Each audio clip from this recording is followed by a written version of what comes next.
আজ থেকে কিন্তু আমাদের পোলিও ডে শুরু হলো। তো অন্য বছর কিন্তু জানুয়ারি ফেব্রুয়ারির দিকে যে কোনো একদিন রবিবার থেকে শুরু হয় পোলিও খাওয়ানো, কিন্তু এবার এই জুন মাসেই হচ্ছে। তো মেয়েকে নিয়ে যাবো জন্য ওকে রেডি করিয়ে দিলাম। এদিকে আমি সকালবেলা একটু ভাত আর মাছ ভাজা করে নিয়েছি, তারপরে ওকে নিয়ে যাচ্ছিলাম 10টার দিকে মতো। তো আমিও একটু রেডি হয়ে নিলাম। রেডি হওয়া বলতে ওই রান্না করতে করতে শুধু একটু ড্রেসটাই চেঞ্জ করেছিলাম। তো তারপর কিন্তু চলে যাচ্ছিলাম আমরা আমাদের এখানে পাশে স্কুলে, যেখানে মানে বুথ করেছে। তো সঙ্গে আমি ওই বইটাও নিয়েছিলাম, যদিও ওটা জানতাম লাগবে না, আর লাগেও নি, কিছুই দেখছে না, শুধু 2 ফোঁটা করে খাইয়ে দিচ্ছে।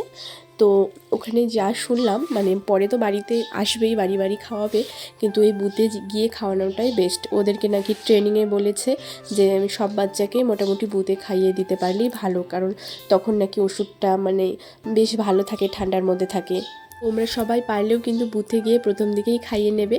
তো যাই হোক, সেখানে পোলিও খাইয়ে আমি বাড়ি চলে আসছিলাম আমরা। আর দেখে মনে হচ্ছিল না ভোট দিয়ে এসেছে। তো ও ওই ভোটের কথাই বলছিল, যে আমরা দিয়েছিলাম, তখন ও বলছিল যে এগুলো কি, আমি বলেছিলাম ভোট, ওর ঠিক মনে আছে।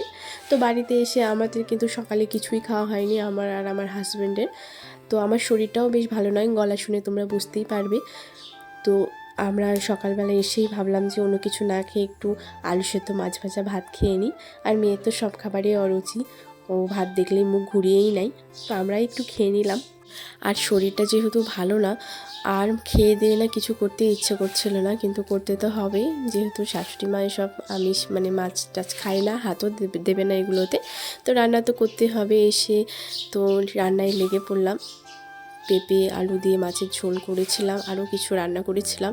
আসলে যখন যেটা ভাবি যেন তখন সেটা আমার হয় না।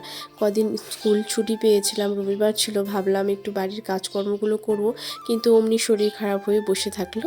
তো যাই হোক, দেখো এদিকে আমাদের মিক্সার মেশিনটাও নষ্ট হয়ে গেছে, আমাকে তাই আজ শিলনোড়াই করতে হলো। তো আর তারপরে এই তো ঝোল রান্না করছিলাম। দেখো একটু তেল দেখতে পেলে, তো তেল একদম 1 চামচ তেল দিয়ে, আজকে খুবই কম তেল দিয়ে ঝোলটা করেছি।